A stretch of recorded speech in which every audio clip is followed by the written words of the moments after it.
Yeah, it's important. We see how content is moving into the social scene from professionals posting it, and coming out at the end of that is hashtags like TikTok made me buy it and other trends. But now we're going to be moving on to other digital product experiences. We have a brand new research study that was just released from Zurich. And up here now coming to join us is Professor Fuchs. So I'd like to welcome him to the stage. Thank you. Yeah, welcome. Hi. Thank you, Anna. Yeah, it's great to have you here. A little bit about him for people who don't know. He is a professor of marketing and communication and is working at one of the leading universities in Switzerland. It's the Zürcher Hochschule für angewandte Wissenschaften. And he is in charge there of their product management center. And I'd also like to summarize the study he did, just so that we can get all up to speed. So he was looking at namely 2 questions, and he was doing a quantitative and a qualitative study to get information. And the 2 questions were namely, how much are product information management systems being actually used? And what are the benefits for companies when they actually use these PIM systems? So that's a little bit about the study he's done. It was over the entire DACH region. And I wanted to kick it off with a question. After you drew the conclusions from this study, were there any insights or responses of individuals that was particularly surprising? Yes, first of all, thank you for the invitation here. Thank you for all the online people joining digitally and here in the room. Anna, actually there was one very surprising thing for me. We saw clearly that the huge majority of our respondents has a clear picture of the benefits of what a PIM system can do, of all the features a PIM system has, but they are still struggling to capture and to communicate the overall value of a PIM system, especially internally to the top management. Internally, it's a big challenge. Okay, I mean, that seems to be like a problem when you're not collaborating transparently and so on. But I mean, let's move now to how it was actually used. I mean, before PIM came around, marketers and salespeople were all focused on customer data, maintaining their CRM systems and all that. And did you notice a timeline for this switch to product information management in your study? Yes, I think currently we are on the way to that switch. First of all, I have to state what we found out is we are still not there regarding the structured and strategic use of product-related data compared to customer data. There is still a gap. But the good news is we are on the way. The trend is quite good. We figured out that 70% of our respondents already have a PIM system in place, or they are in the process of evaluating or even implementing it. So that's good news, I would say. 70%, okay. 70%. Yeah, that was also a statistic coming up earlier. And so it's pretty widespread. 30% are not using it. So they probably mentioned that some reasons why they weren't using this PIM systems.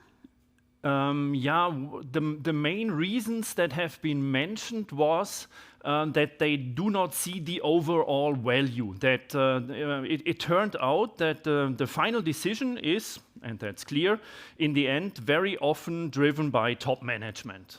Top management has to release the investment, and top management is looking not that much on the nitty-gritty features of a PIM system, but they are looking on the overall value and how to quantify that value against the costs.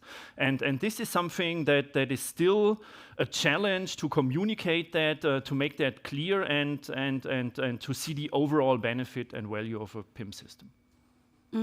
Okay, so it seems like there was an imbalance sometimes if top-level managers may not particularly want to see the benefits as compared to the actual sales and marketing teams that really need this support.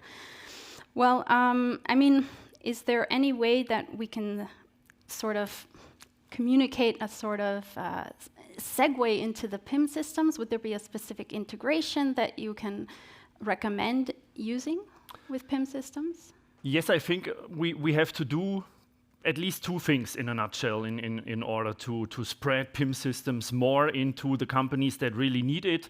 And here we figured out that we have also a gap between trading companies and producing companies. We also have a gap between bigger corporates and small, medium enterprises. And which ones are using it more? Small, medium enterprises, let's put it like that, small, medium enterprises in the producing area. Here we have, let's say, lot of room for improvement, and bigger corporates in the trading area, they have established these systems already since years even.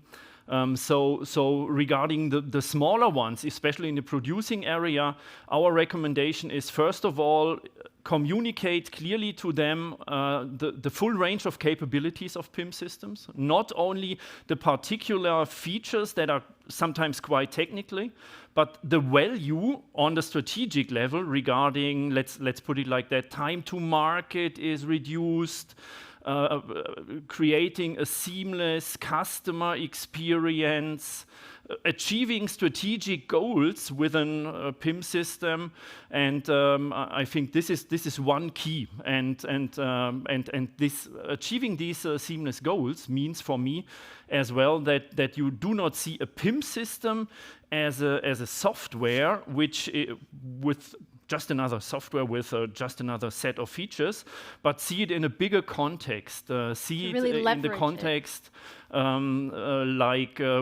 together with digital asset management, what it can achieve in that bigger context as well.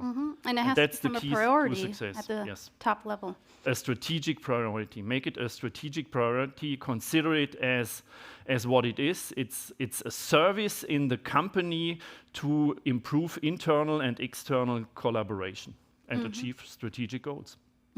Okay, well, that was a very quick insight, a sneak peek into your study. Where can we get more details if we're interested in this study? I just started a little bit to give a preview, but I did not reveal the Swiss banking secrecy, but it's not yet published. It will be published next week. And if you are interested in getting the whole study, you can go to the BRICS booth outside there. There's a QR code.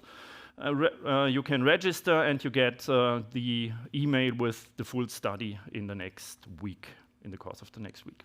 All right, so I'll grab my phone and get out to the BRICS booth after this. Great. I can go on? No. Please stay here because we're going to have some questions now, hopefully, from our audience. And Tanya has a microphone. She's coming around. Does anyone have a question here about the PIM study done in the German-speaking region? Or a comment, perhaps, on the study, something that might have surprised you? Yes. The gentleman in the fourth row. Yes, I have a quick question regarding the managers or the decision makers you mentioned. Do you have the feeling that in general in the DACH region or in Europe there is a lack of knowledge in the management about digital system, whether it be PIM system, marketing system, or do you think there has to be a change in the setup of corporate management or corporate managers that the digital knowledge up there gets better? I think somehow it's naturally because top management is paid quite well for having the big view, the strategic view, and they cannot go down into all these. I mean, there are hundreds of features that can be realized with a PIM system, and they cannot go down into detail with that. They have to have the overview. I think the key to success is the communication. The communication, on the one hand, top down from the team leaders, from the people that use the PIM system in the daily business up to the top management, and consolidating that to something that a top manager can capture as value. And sometimes, to be honest, sometimes it helps to get external help by consultants that have experience with that and can argue in a certain way that top management understands. And so they have to work on their internal pitches. Yes. Yeah, and get help from the outside consultant and perhaps from Selim later on. So what about the questions from our online chat? Yes, we have one from the online chat. And talking about PIM systems, is the focus more on marketing information or on technical product details? I'm not sure if I understand the question correctly. So from what we got back when we asked for the benefits that our respondents see, it was a lot of technical features have been mentioned. A lot of technical features, a lot of specifics. And it was, we created such a top list of top benefits of a PIM system, and you have to go really further down the list before you find things like better conversion rates in e-commerce, better customer experience, better external collaboration. That's really down the list. On top of the list are really the technical features. And I think this is characteristic for the situation we are in. We need to communicate better the strategic effects, the strategic impact of PIM systems together with DAM systems in order to convince people to use it. And we have a comment here from Mr. Krefner, Meier. It's actually a question. You said obviously, getting people in top management, so to say, on track there is a challenge. It's like we need to change that. The question is, have you noticed in your study, or could also be your opinion, would that need time, meaning younger top-level managers coming in? Would it mean sending top managers to trainings on, let's say, to be open to this kind of, like, to the importance of that fact? Does it mean to, for example, we see with many, obviously, American companies that they have a chief digital officer as a member of the top management board, not just like, okay, he reports to the head of finance, that reports to the head of whatever, and then, 6 levels down. Yeah. So what would you say would be, like, how to break that barrier? I think, yes, it's getting better with the time. Because we in the universities, we are educating young management, Nachwuchs, to have all that in mind. They are getting more and more digital. But to say it with your words, innovate or die, we can't wait that long. So we have maybe it makes sense to get managers to trainings and explain them. On the other hand, yeah.